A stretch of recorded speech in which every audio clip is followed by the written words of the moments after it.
शैलेश चौधरी के साथ भवन निर्माण मंत्री अशोक चौधरी भी मौजूद हैं और आज पटना के डीएम जो पटना के जिलाधिकारी हैं डॉक्टर चंद्रशेखर वो भी सीएम नीतीश के साथ मौजूद हैं और आज सीएम नीतीश का काफिला सड़क के रास्ते पटना जिला का भ्रमण करने निकला है और इस दौरान वे समस्तीपुर पहुंच गए। इससे पहले वो वैशाली जिले में पहुंचे और उसके बाद उनका काफिला बढ़ गया आगे और इसके बाद सीएम नीतीश समस्तीपुर जिले में है और समस्तीपुर के इलाकों में वो जायजा ले रहे हैं और साथ ही साथ जो बाढ़ प्रभावित इलाके हैं जहां पर समस्तीपुर में बाढ़ आई है उन इलाकों का मुख्यमंत्री नीतीश कुमार जमीनी हकीकत से जायजा ले रहे हैं। मुख्यमंत्री के जनता दरबार पर कांग्रेस प्रवक्ता राजेश राठौड़ ने तंज कसा है। राजेश राठौड़ ने कहा कि सबसे पहले मैं मुख्यमंत्री को आभार व्यक्त करता हूं कि 16 सालों के बाद कल उनको यह एहसास हुआ कि जनता की समस्याओं का समाधान नहीं हो रहा है। राजेश राठौड़ ने कहा कि नीति आयोग की रिपोर्ट कहती है कि बिहार बद से बदतर है और नीति आयोग के तो अध्यक्ष ही प्रधानमंत्री नरेंद्र मोदी हैं। सबसे पहले तो मुख्यमंत्री जी के प्रति हम आभार व्यक्त करते हैं जिनको 16 साल के बाद कल जनता दरबार में यह महसूस हुआ कि जनता का काम नहीं होता है। जनता के कामों के निष्पादन के लिए एक विभाग बनाए थे जिसके कारण उन्होंने अपने जनता दरबार की कार्रवाई को बंद कर दी थी। वो विभाग सिर्फ खाना पूर्ति की। लाख प्रयास के बावजूद 16 सालों में नीतीश कुमार का बिहार पहले 16 साल के बनिस्पत भी बदतर रहा। यह सिर्फ हम नहीं कहते हैं, ये नीति आयोग का रिपोर्ट बताया, मेरा रिपोर्ट नहीं है। और पटना में आरजेडी प्रवक्ता मृत्युंजय तिवारी ने एनडीए सरकार पर हमला बोला है। उन्होंने कहा कि यह सरकार बस कुछ दिनों की मेहमान है, आने वाले दिनों में सरकार गिरने वाली है। बताते चले कि विपक्ष की ओर से लगातार नीतीश सरकार पर हमला जारी है। भारतीय जनता पार्टी 25 में तो बहुत दूर है, पहले अभी 25 दिन तक भी सरकार चला पाएगी कि नहीं इसका गारंटी नहीं है। 25 में तेजस्वी यादव तो 2020 में ही जनता के मुख्यमंत्री बन गए। और जेडीयू प्रवक्ता सुहेली मेहता ने बीजेपी कोटे से बिहार सरकार में मंत्री सम्राट चौधरी पर निशाना साधा है। सुहेली मेहता ने कहा कि अगर सम्राट चौधरी को लगता है कि उन्हें इतनी दिक्कत है और लगातार वे सीएम नीतीश कुमार को लेकर बयान दे रहे हैं तो उन्हें अपने नेताओं से बात करनी चाहिए और खुद मुख्यमंत्री बन जाना चाहिए। सुहेली मेहता से बातचीत की हमारे सहयोगी अभिषेक ने। राजनीति जेडीयू और बीजेपी दोनों दलों की तरफ से आने वाले बयानों की वजह से गर्म है। दोनों दल एक दूसरे को उसकी राजनीतिक हैसियत बता रहे हैं और कई सवाल हैं जिन सवालों पर हम बातचीत करेंगे जेडीयू की फायर ब्रांड नेत्री पार्टी की प्रवक्ता सुहेली मेहता जी से। मैम, सबसे पहला सवाल यही है, आपने बीजेपी कोटे से मंत्री और बीजेपी नेता सम्राट चौधरी जी का डायलॉग उन्हीं को चिपका दिया, उनको नसीहत दे दी है व्याकुल नहीं होना है। इतनी नाराजगी, इतना गुस्सा क्यों सम्राट चौधरी से? बिल्कुल, देखिए, ज़्यादा व्याकुल होने वाले व्यक्ति को ये सजेशन देना बहुत ज़रूरी है। आदरणीय सम्राट चौधरी जी मंत्री हैं पंचायती राज के। आदरणीय नीतीश कुमार जी ने पंचायती राज व्यवस्था जो बिहार में है उसको बड़े ही खूबसूरत तरीके से सजाया है। 50% आरक्षण देकर महिलाओं को और डिसेंट्रलाइज करके। तो पंचायती राज के मंत्री हैं तो उस काम को करना चाहिए।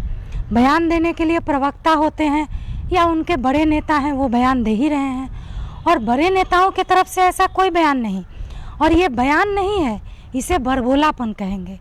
जिस व्यक्ति को बहुत ज़्यादा मीडिया में आने की आदत होती है और फिलहाल उनको कोई पूछता नहीं है तो वैसे लोग इस तरह की बातें करते हैं। कुछ बात से अगर नहीं आ पाए तो जो हमारे मुखिया हैं उन्हीं पर कुछ सवाल उठा दो। तो बस यही है और कुछ खास बात नहीं है। इसलिए हम नसीहत उनको दिए कि वो जब इतने बड़े नेता अपने आप को समझ रहे हैं कि उनको मजबूरी लग रही है ऐसे नेता से, जिस नेता के नेतृत्व में एनडीए की सरकार 17 साल से सुचारू रूप से बिहार में समाज के हर तबके की व्यक्ति की हर ज़रूरतों की पूर्ति देख करके जो समाज में ज़रूरत है, बिहार को हम लोग डबल इंजन की सरकार समझकर आगे बढ़ा रहे हैं। और उस नेता के लिए उन्होंने इस तरह की मजबूरी अपनी जताई है। तो इसलिए मैंने कहा कि अगर आपको मजबूरी लगती है तो आप अपने बड़े नेता को कहिए कि उनसे ज़्यादा अच्छे मुख्यमंत्री हम साबित होंगे। आप हमको मुख्यमंत्री बना दीजिए। वहीं सहरसा में आम आदमी पार्टी के नेताओं ने ओवरब्रिज निर्माण को लेकर सरकार के खिलाफ हल्ला बोल का ऐलान किया है। उनका कहना है कि रेलवे ओवरब्रिज निर्माण को लेकर बीते कई सालों से वे संघर्ष करते आए हैं, फिर भी सरकार और रेलवे प्रशासन अनजान बनी बैठी है।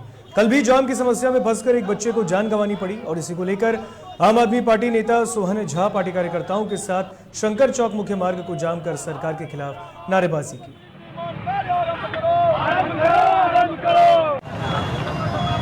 मांग क्या रहेगी? मांग तो पूरा वार्तावादी का है कि सहरसा जाम से त्रस्त रहता है। 30 सालों से एक ओवरब्रिज निर्माण की बात की जा रही है। हर बार चुनावी मुद्दा बनाया जाता है। उस जाम के वजह से आए दिन आओ करते रहती है। कल भी एक 2 वर्ष का बच्चा आदर्श का मृत्यु हो गया। जदयू का नेता जो अमरदीप शर्मा का पुत्र था, 2 वर्ष का बच्चा जो एम्बुलेंस में 2 घंटा तक जाम में फंसा रहा, दम घुटने से उसकी मौत हो गई। कौन जिम्मेदार है उसका? सरकार से लेकर स्थानीय जनप्रतिनिधि तक 3 पदों का मुकदमा कर देना चाहिए। सूबे में बालू के अवैध उत्खनन के खिलाफ राज्य सरकार अब सख्त हो गई है, जिसको लेकर सरकार के आदेश के बाद प्रशासन लगातार कार्रवाई कर रही है। और इसी कड़ी में पटना के विशेष शाखा की टीम ने खनन विभाग के निर्देशक पर जमुई एसपी और डीएम के नाम पत्र लिखकर जिले के कुल 69 लोगों पर कार्रवाई करने की बात की है, जिसमें अधिकांश लोग जमुई के सिमुलतला के बताए जा रहे हैं। आपको बता दें कि जो नीतीश सरकार बालू माफियाओं पर काम जो है कमर कसने को तैयार है, तो वहीं दूसरी ओर सीएम नीतीश की ही पार्टी जनता दल यूनाइटेड के जमुई सेवा दल के जिला अध्यक्ष सह झाझा के वार्ड पार्षद सुबोध केसरी का नाम भी बालू माफियाओं की सूची में है। आपको बता दें कि इन सभी लोगों का नाम पटना के विशेष शाखा और खनन विभाग के द्वारा चिन्हित किया गया है और सभी जिलाधिकारियों को यह पत्र भेजकर इन सभी सूचीबद्ध लोगों के खिलाफ ठोस कार्रवाई करने की बात कही गई है।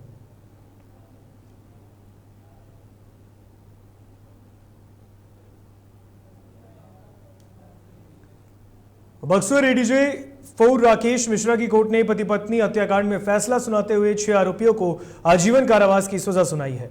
मुख्य आरोपी को 1 लाख का अतिरिक्त जुर्माना, जबकि अन्य 5 अपराधियों को भी 50-50 हजार का जुर्माना लगाया गया है।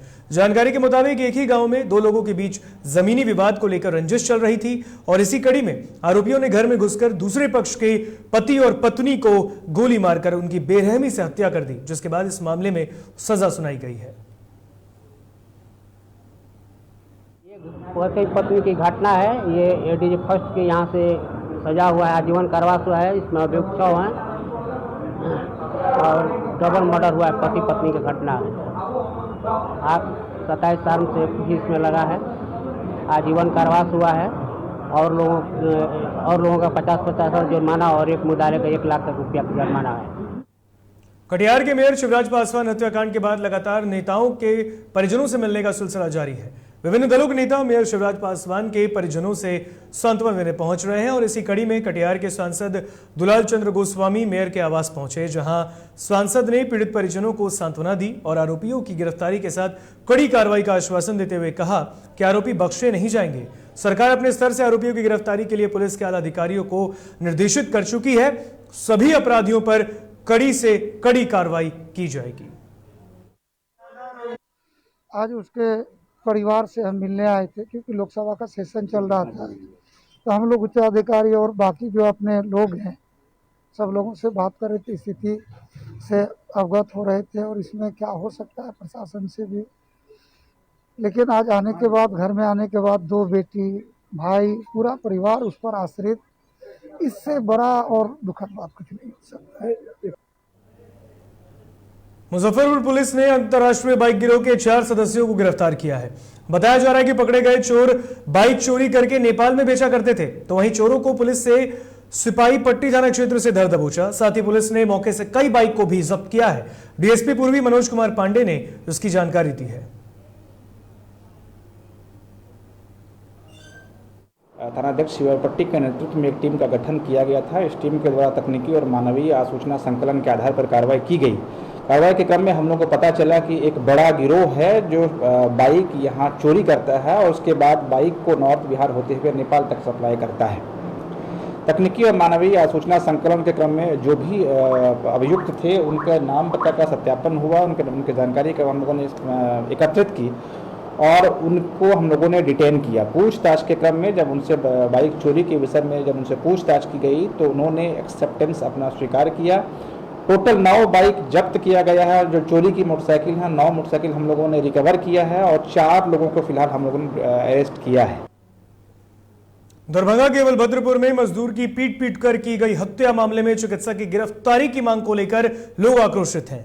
लोगों ने नगर थाना क्षेत्र के मिर्जापुर चौक को चारों ओर बांस बल्ला लगाकर दरभंगा लहरियासराय पीडब्ल्यूडी पथ को जाम कर दिया, जिससे लहरियासराय दरभंगा टावर और दरभंगा स्टेशन पथ में 4 घंटों से वाहनों की लंबी लाइन लगी रही। नाराज लोगों ने सड़क पर आगजनी कर पुलिस के खिलाफ जमकर नारेबाजी भी की है।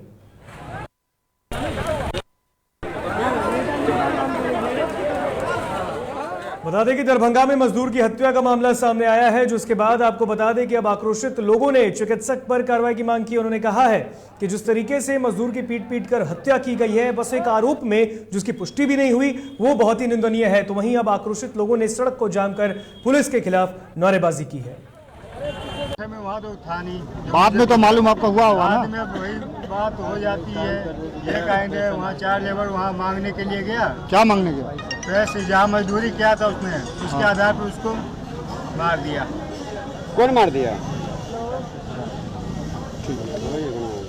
सिद्धांत है, उनका हाथ है, उनके कई चमचे होंगे, कई बंदे होंगे।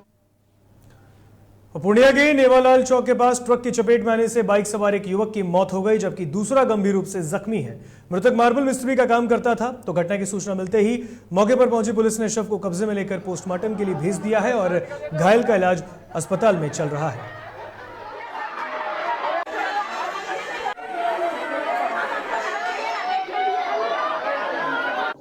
ट्रक से हुई है। ट्रक तो धक्का मार करके और वो भागने में कामयाब हो गया। कितने लोग थे साथ में? ये लोग इनके साथ 2 थे, एक विजय स्वयं थे और दूसरा राजा कुमार है, वो जो कि घायल है। सदर अस्पताल में उसका इलाज चल रहा है। मौत किनका हुआ? मौत विजय कुमार दास का हुआ। स्कॉर्पियो। कितना उम्र हो रहा है? कम से कम 28 से 30 वर्ष होगी।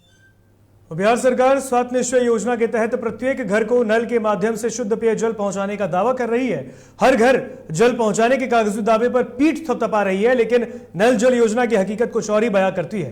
ताजा मामला कैमूर जिले के कृपालपुर वार्ड नंबर 12 का है, जहां विगत 8 महीने से नल जल योजना बंद होने से ग्रामीणों की परेशानी का सामना करना पड़ रहा है। यहां के ग्रामीण शुद्ध पेयजल के लिए तरस रहे हैं। अब पानी हमन के मिलत नहीं, समस्या ये बा। टंकी बंद बा। टंकी को महीने से बंद बा? आज 7, 8, 9 महीना का साल नियर आ जाला धीरे धीरे। हाँ काहे टंकी बंद बा? का समय और का समस्या बा तो वो आज बताएगा। वही का वो बोलता है कि हम इसका मालिक हैं और किसी को आने नहीं देता है। वहीं आजादी के कई दशक बाद सरकारें अगर किसी गांव के एक अदद सड़क ना दे पाई हो तो 70 सालों के विकास पर सवाल लाजमी है। मामला बक्सर के डुमराव से जुड़ा है। इस पूरी रिपोर्ट को देखिए, पूरा माजरा समझ में आएगा।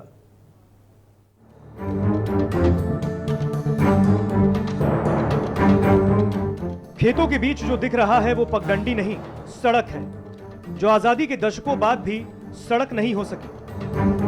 नेताजी के महंगी गाड़ियों के टायर इस कीचड़ सने रास्ते पर कभी गंदे नहीं हुए, इसलिए उन्हें कभी इस रास्ते की याद ही नहीं आई।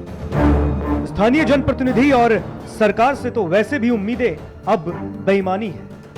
बक्सर के डुमराव के ब्रह्मपुर प्रखंड के मनकी गांव की तस्वीर हम आपको दिखा रहे हैं। पहले ये समझ लेते हैं कि ये तस्वीर हम आपको क्यों दिखा रहे हैं, उसके बाद पूरी कहानी भी समझाएंगे।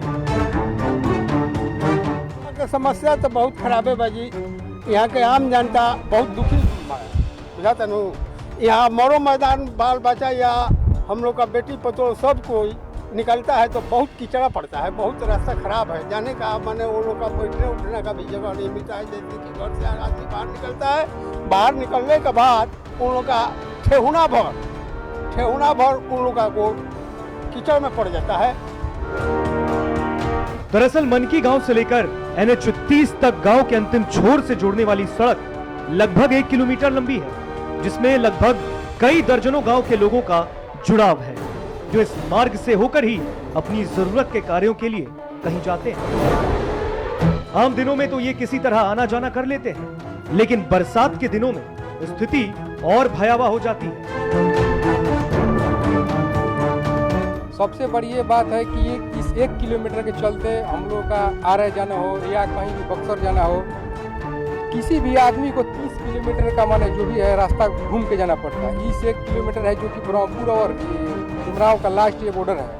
यहाँ का स्थानीय विधायक अभी शंभुनाथ यादव है जो कि पिछले भी चुनाव जीते बोले आश्वासन दिए कि बनवा देंगे। उसके बाद केंद्रीय मंत्री अश्विनी कुमार सांसद जो कि प्रेजेंट यहाँ के हैं सांसद, वो भी दो बार है, वो भी नहीं बना। अंदाजा लगाइए कि धराड़ी पंचायत के मनकी गांव के लोगों के लिए कोई भी सफर कितना दुर्गम होता होगा, क्योंकि सड़क तो सड़क कहने के लायक ही नहीं, लेकिन गुजरना इसी से होकर है। जाहिर है ऐसे दुर्गम सफर में गिरना पड़ना और चोटिल होना आम बात है। बक्सर से जीटीवी भारत के लिए सुमित पांडे की रिपोर्ट। बिहार में एक तरफ जहां गंगा से लेकर बागमती और अन्य नदियां उफान पर हैं, तो वहीं फिर से 8 जिलों में मध्यम से भारी बारिश की संभावना जताई गई है। मौसम विभाग ने पूर्णिया, कटिहार, किशनगंज, मधुबनी, अररिया, सुपौल, मधेपुरा और सहरसा के लिए अलर्ट जारी किया है और लोगों से बारिश और वज्रपात को लेकर सावधानी बरतने की अपील की है। दरअसल मानसून की ट्रफ लाइन फिर से बिहार के गया जिले से गुजर रही है, जिससे मानसून पूरी तरह से सक्रिय हो गया है।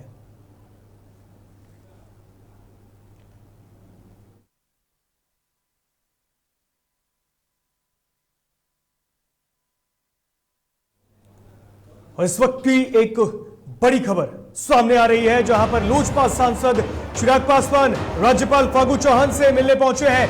पटना से यह बड़ी खबर सामने आ रही है, राज्यपाल फागू चौहान से मिलने पहुंचे सांसद चिराग पासवान। बिहार में कानून व्यवस्था को लेकर उन्होंने मुलाकात की है, जो बिगड़ते लॉ एंड ऑर्डर है उसको लेकर चिराग ने आज राज्यपाल से मुलाकात की है। राज्यपाल फागू चौहान को ज्ञापन सौंपने वाले हैं चिराग पासवान। मुलाकात के लिए आ गए हैं और पटना में आज राज्यपाल से मिलने के लिए पहुंच गए हैं लोजपा सांसद चिराग पासवान। बिहार में बिगड़ती कानून व्यवस्था को लेकर आज वो राज्यपाल से मुलाकात करने पहुंचे हैं। इसको लेकर गवर्नर को वो एक ज्ञापन भी सौंपेंगे, राज्यपाल को ज्ञापन सौंपेंगे लोजपा सांसद चिराग पासवान। ये बड़ी खबर राजधानी पटना से सामने आ रही है और इस पर अधिक जानकारी के लिए हमारे साथ संवाददाता उत्कर्ष फोन लाइन पे जुड़ चुके हैं। उत्कर्ष, लगातार चिराग पासवान नीतीश सरकार पर, मुख्यमंत्री नीतीश कुमार पर हमलावर हैं और बिगड़ती कानून व्यवस्था को लेकर आज वो राज्यपाल से मिलने पहुंचे हैं, क्या कुछ जानकारी है?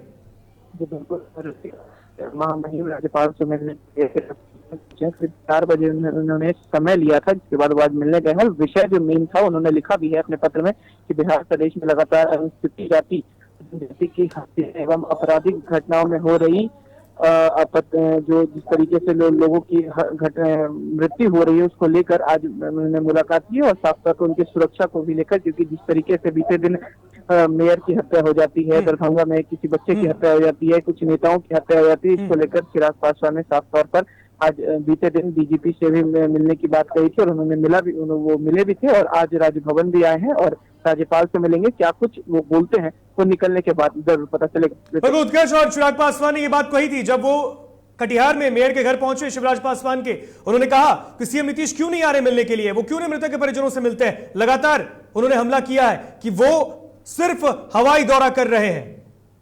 जी बिल्कुल ऋतिक, उन्होंने आज ही नहीं करीब बीते 3 4 साल से लगातार चिराग पासवान नीतीश कुमार पर हमलावर है और साफ तौर पर उनका कहना है कि ये सिर्फ लोगों जनता को नहीं देखते हैं, जो अधिकारियों की बात सुनते हैं और इस तरीके से पूर्णिया में हत्या हुई है उसको देखने के लिए भी मुख्यमंत्री नहीं पहुंचे और अब जिस तरीके से सुरक्षा व्यवस्था की बात हो रही है, बिहार में लोगों की हत्या हो रही है, उसको लेकर ऋतिक। जी, तमाम जानकारी के लिए बहुत बहुत शुक्रिया आपका। आगे भी आपसे हम जानकारी लेंगे उस खबर पर। तो बड़ी खबर राजधानी पटना से सामने आ रही है, जो राज्यपाल से मिलने के लिए लोजपा सांसद चिराग पासवान पहुंच गए हैं। आपको बता दें कि वो एक ज्ञापन भी सौंपने वाले हैं राज्यपाल को। बिहार में कानून व्यवस्था को लेकर राज्यपाल से लोजपा सांसद मुलाकात कर रहे हैं।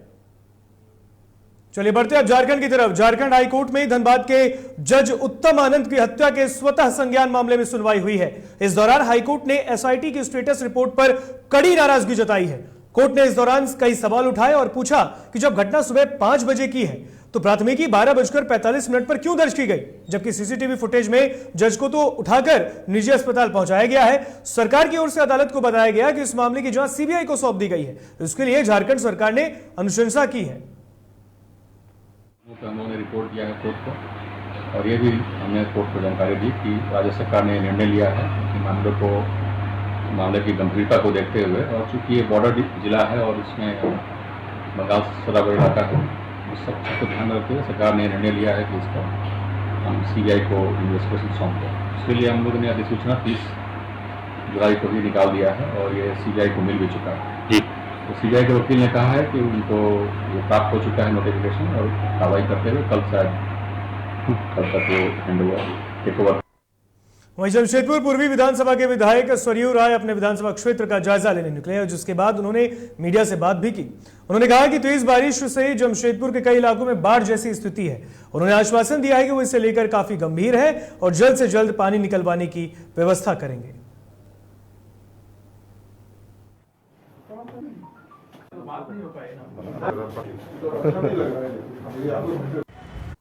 एक हफ्ते से मानगो के कई मोहल्ले के लोग बुला रहे हैं, खास करके यहाँ जो देश बंधु लेन है और नित्यानंद कॉलोनी है, आदर्श नगर के इलाके हैं। तो हाँ, मैं आज गया था, करीब 1.5 घंटा घूमा हूँ और देश बंधु लेन और नित्यानंद कॉलोनी की हालत इतनी ख़राब है कि वहाँ के लोग नारकीय जीवन जी रहे हैं। पहले भी मैं कहता था कि इसका एक ओवरऑल बड़ा सॉल्यूशन होना चाहिए। थोड़ा निशी मोहल्ला बसा हुआ है, मैंने कहा है इनसे विशेष पदाधिकारी हैं मानगो नगर निगम के कि आप तो एक टाटा स्टील से बात करिए, एक जो उनका रास्ता जा रहा है जहाँ से पानी निकलता है इन मोहल्लों। झारखंड एकेडमिक काउंसिल के तुगलकी फैसले के खिलाफ राज्य भर के लगभग 35,000 छात्र आंदोलित हैं। आपको बता दें कि वैश्विक महामारी कोरोना के कारण इस साल जैक द्वारा औसत मार्क देकर छात्रों का परिणाम जारी किया गया है, जिसमें करीब 35,000 छात्र फेल किए गए। उधर फेल छात्रों ने जैक के नियमावली का विरोध किया है। जमशेदपुर में लगातार फेल छात्र चरणबद्ध आंदोलन चला रहे हैं और इधर छात्र जिला शिक्षा अधीक्षक के कार्यालय का घेराव करते धरने पर बैठ गए हैं।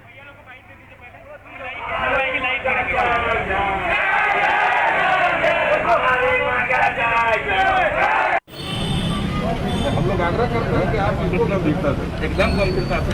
तो बड़ा आश्चर्य लग रहा है कि लोगों को कॉलेज प्रशासन कह दिया हम भेज दिए हैं और नहीं, जिला में नहीं आया, जिला में नहीं आया।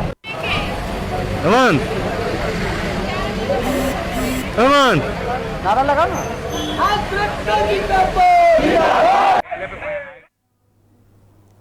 सरायकेला जिले के राजनगर की कूजू नदी में डूबने से एक ही परिवार के 3 सदस्यों की मौत हो गई। बताया जा रहा है कि मां अपने 2 मासूम बच्चों के साथ नदी किनारे टहलने गई और इसी दौरान यह हादसा हुआ।